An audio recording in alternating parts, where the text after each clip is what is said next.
What's going on YouTube? Today we're going to talk about the PrintNightmare vulnerability. I think most of you have heard about this vulnerability and you know the negative impacts it has left on many companies when it has first been released. So today I want to talk about this, and we're gonna divide the discussion about this vulnerability into two videos. The first video, which I am streaming right now, will be about the exploitation. Okay, and in the next video we'll be talking about the protection, or let me not call it protection here, let me call it the detection. So detection of this vulnerability. So specifically under the detection, we will be going to talk about the indicators of compromise, how to look for the indicators of compromise, and how to find out if the host is infected, vulnerable to PrintNightmare, and how to use, say, event logs. In addition to Splunk, also to discuss some Splunk queries on how to detect the PrintNightmare in your hosts, in the host installed in your environment. But for today, we're going only to talk about the exploitation. Alright, so before we talk about the exploitation of the PrintNightmare, let's first understand what are the services that have been the subject of this vulnerability. So as you know, guys, the PrintNightmare, as the name suggests, it affects printing services, specifically under Windows operating system. So whether you are running Windows 10, Windows 11, Windows 7, or Active Directory or Server, sorry, Windows Server. Actually, the name Active Directory is very prominent that you would confuse it with Windows Server. Windows Server. Okay, so all of these Windows versions are running something called the printspooler service. So we have this service, guys, that manages the printing jobs. So whenever you want to connect to a printer, whenever you want to print a file, the printspooler service takes care of that. And you can find out if the service is running by going to services. So let me show you guys how to do that. So we go to, I'm running Windows 11 here, so we go to Task Manager, and here we have the Task Manager running. Go to Services. I'm going to open the, as you can see at the very bottom, we see the Open Services link. We click on that to be able to have a detailed list of all of the services. Now we scroll down until we see something called the printspooler. This is a service that has been affected by the vulnerability.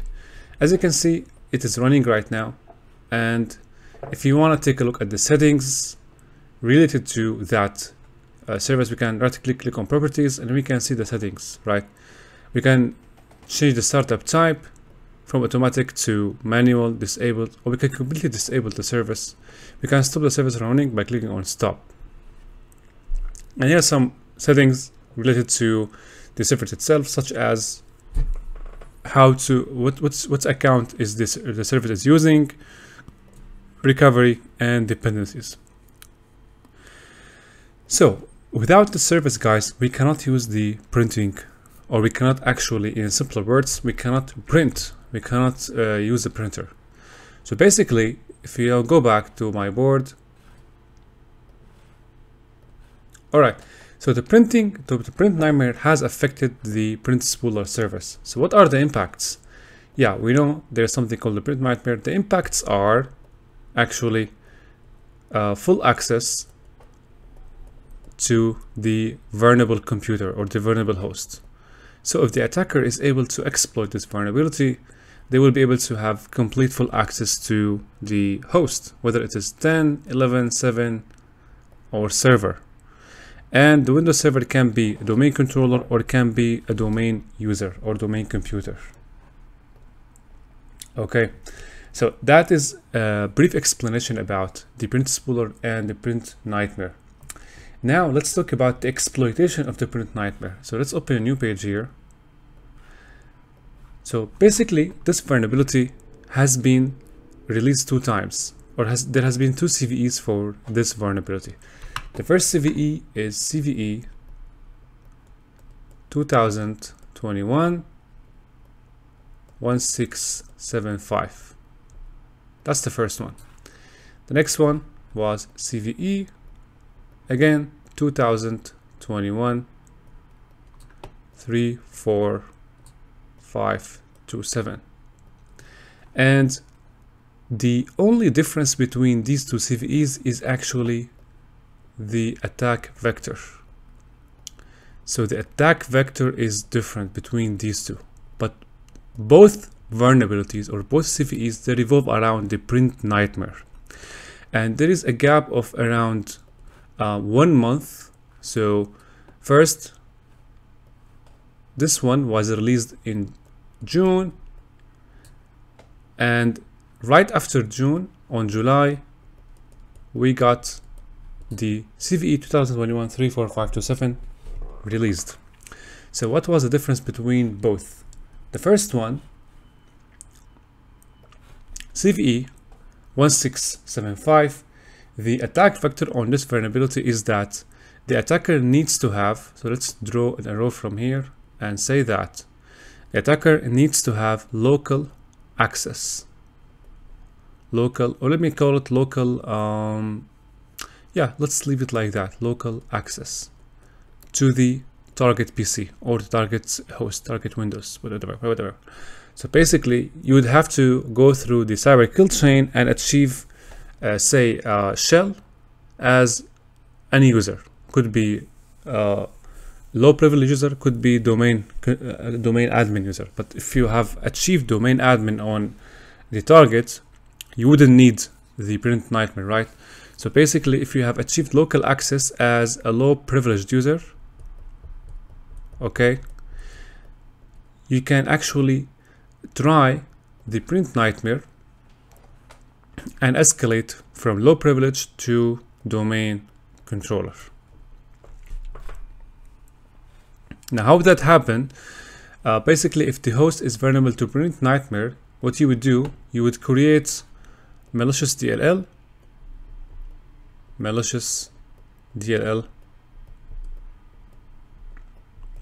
using, say, MSF Venom, so that you would switch from low privilege to domain controller. Now the other one, 34527, is more dangerous in that the attack vector doesn't require to have local access. So here, no local access is required. The only required thing is to have valid credentials. Valid credentials of what? Of one domain user. One domain user. In case we're talking about Windows Server with Active Directory installed. Okay.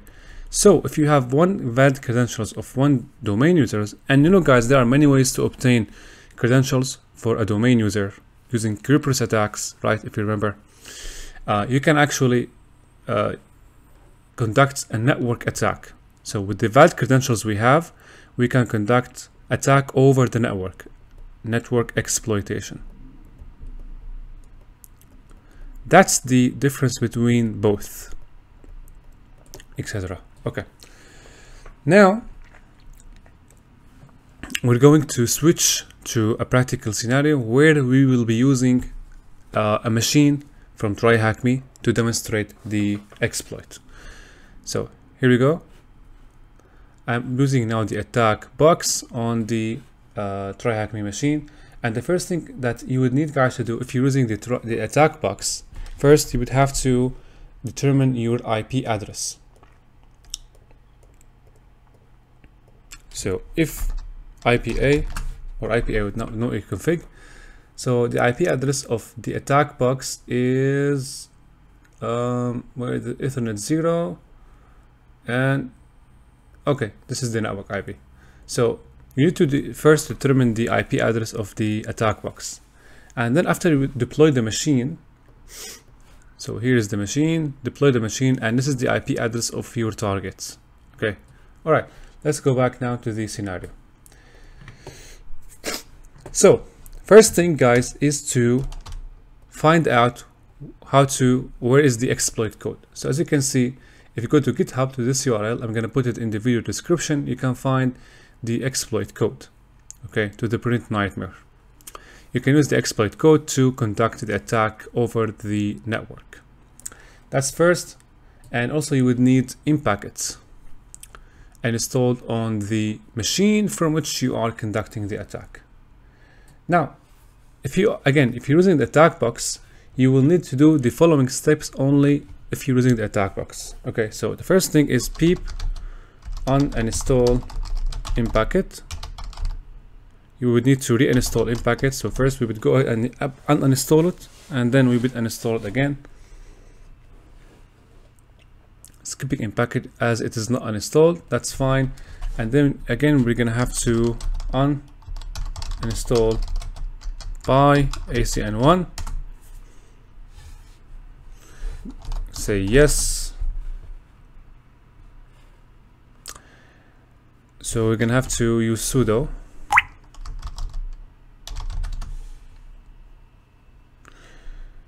Okay, it's not uninstalled. Fine.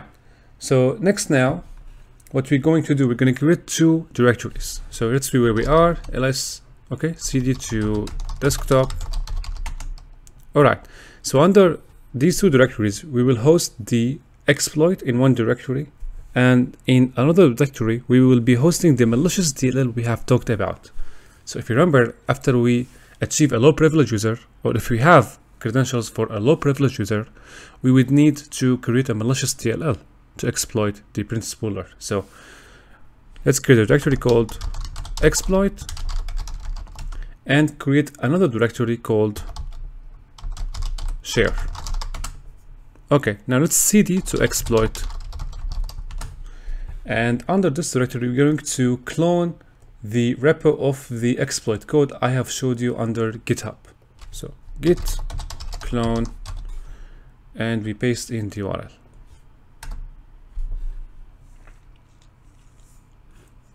Okay, and next we're going also to reinstall in packet as it is not installed. So ls, we have the CVE now, git clone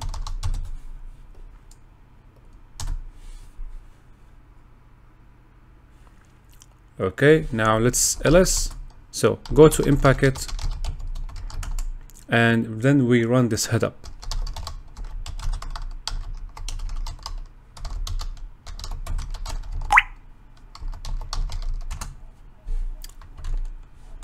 A typo here.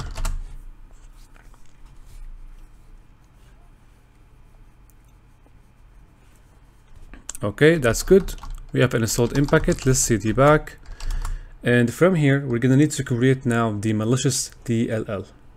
So let's cd and go to share. Okay, from here to create the malicious DLL, guys, we're gonna need to use MSF Venom. So MSF Venom -p, define the target operating system. Our target is Windows x64, and the shell that we're going to use, it's going to be interpreter reverse TCP lhost. Now we're going to need to define a couple of parameters that are related to the machine which will receive the connection. So lhost,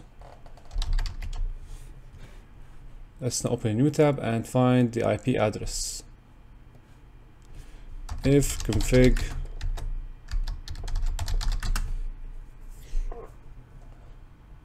this is my IP address under Ethernet 0, and L port, my preferred port is 4545-F. The extension of the malicious file will be DLL, and -O, the output will be, say, Spooler evil.dll.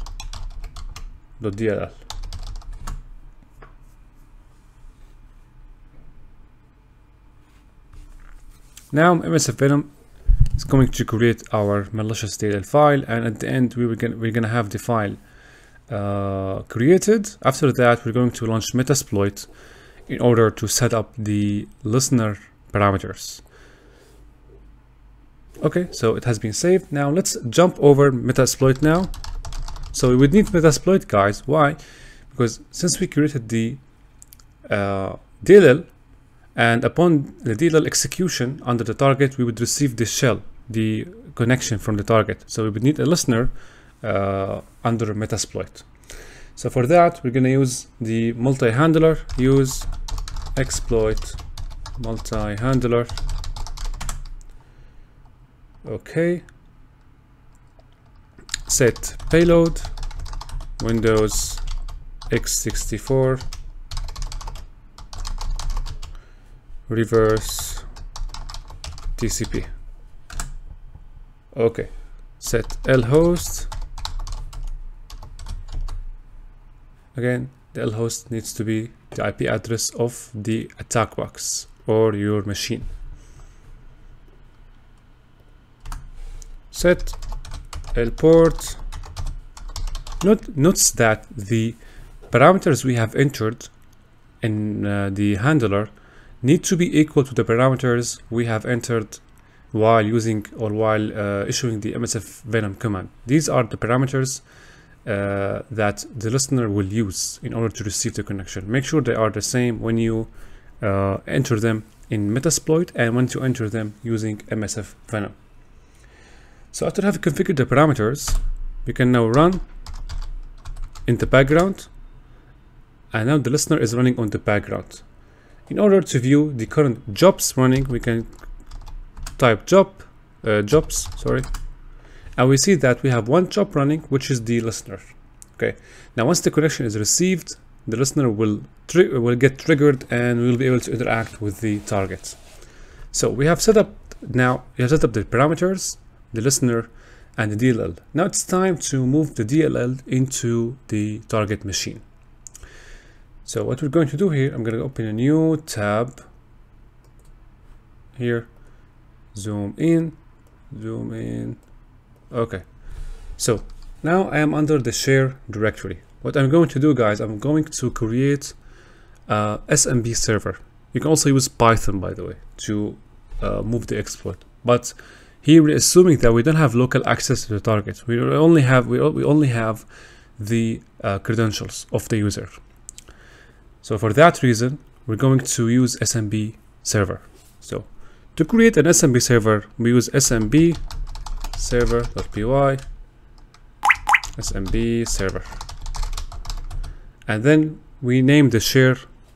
So in my case, the share name will be share, and then the directory, which will be shared. So root desktop share, that's the directory that will be shared. And then we opt for the SMB to support.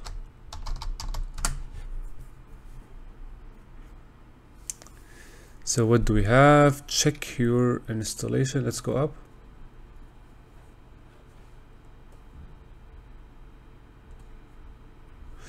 Yes, we're going to have to run this under the in-packet directory. So we're going to go back, ls cd exploit, cd in-packet, okay, cd examples, and from here let's try to run the share one more time. This will be server, and again we get this error.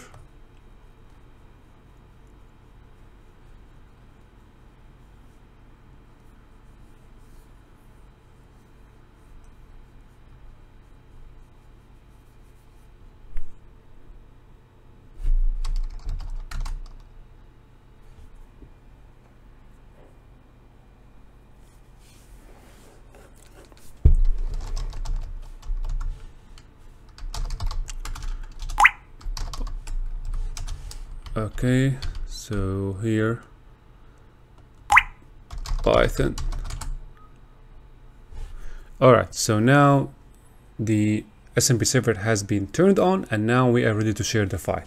Now the next step, guys, is to run the exploit. Before we run the exploit, let's be methodical here. So let's find out if the target is actually vulnerable to the print spooler. All right.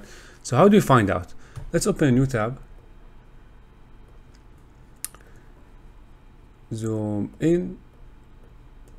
Make sure I'm under the in packet, because all of the tools, including, as you can see here, the SMB server, require in packet.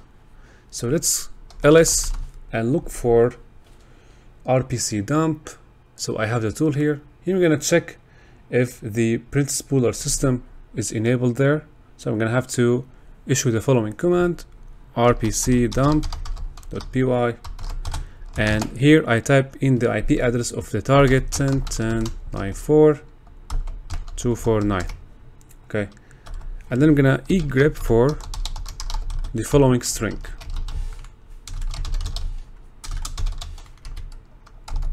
msrprn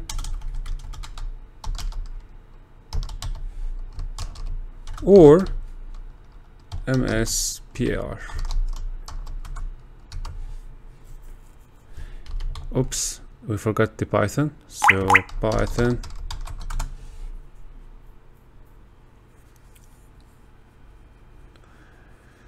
no module named inpacket.http.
And we see that both are there. So we can now proceed and try the exploit.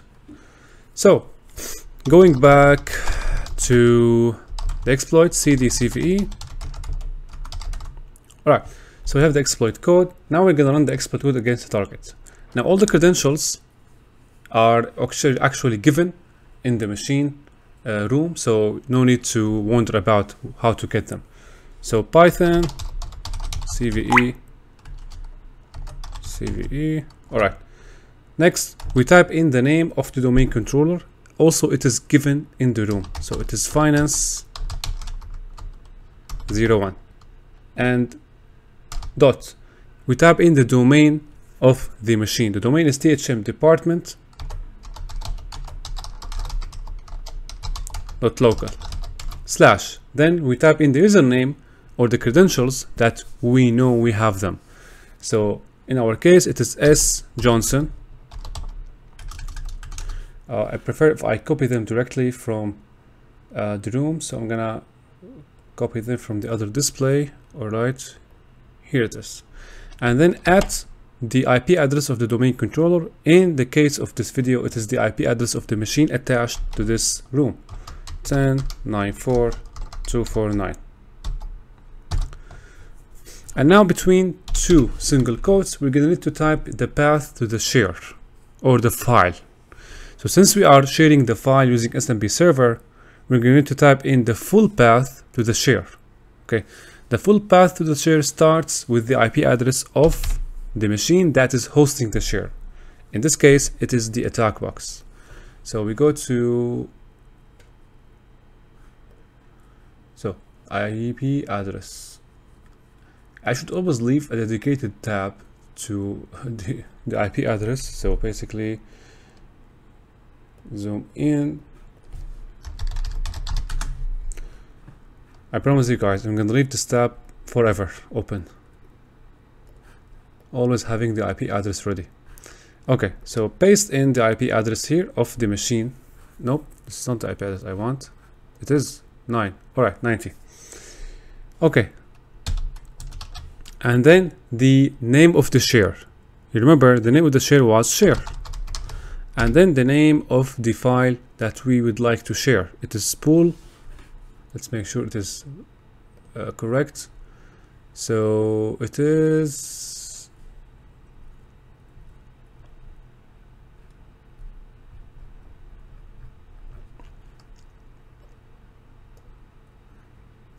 oh my goodness, how many times I have to do this? CD back, CD share. It is spooler evil. Okay, so spooler evil. And now after we run this, we should receive now the session. So after the execution, we saw an error at stage 3 or try 3. These errors are safe to ignore after the execution of your command.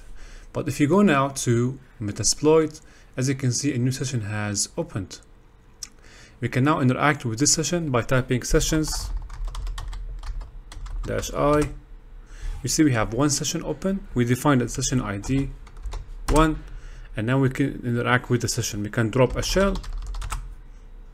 Okay, and we can see who we are, who am I, and you are domain controller or the system administrator at the domain controller. So that was it, guys, for today.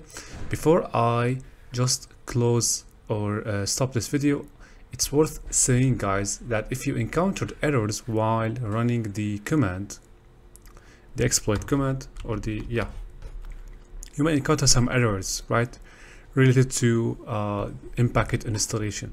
So to resolve these errors, one thing to do is to copy the exploit code, Python code, to be within the in-packet directory. That's the first thing that you would do. Okay, the next one is you may encounter other errors that are related to the SMB server. So in that case, don't run the SMB server from the in-packet you have just cloned. Okay, don't run it. Just run it from the native installation you have of in-packet. As you can see here, when we run SMB server, we run it outside of the in-packet directory. So here we are relying on the SMB server installed by the native in-packet. So what you would do here, you would install in-packet using so you'd go ahead and type pip install in-packet. Okay, this is very different from the repository we have cloned. Okay, now install in-packet and then launch SMB server outside the directory of in-packets that you have cloned. All right, as you can see, it's outside the in-packet I have cloned. Once you do that, I don't think you will encounter any errors. If you encounter any errors, just make sure to Google them, as I did here. So I encountered some errors while I run the command. I just do some Googling on the corresponding errors and they have been resolved. So thank you guys for watching, and I will see you definitely in the next video where we will discuss the detection and indicative compromise of this PrintNightmare vulnerability.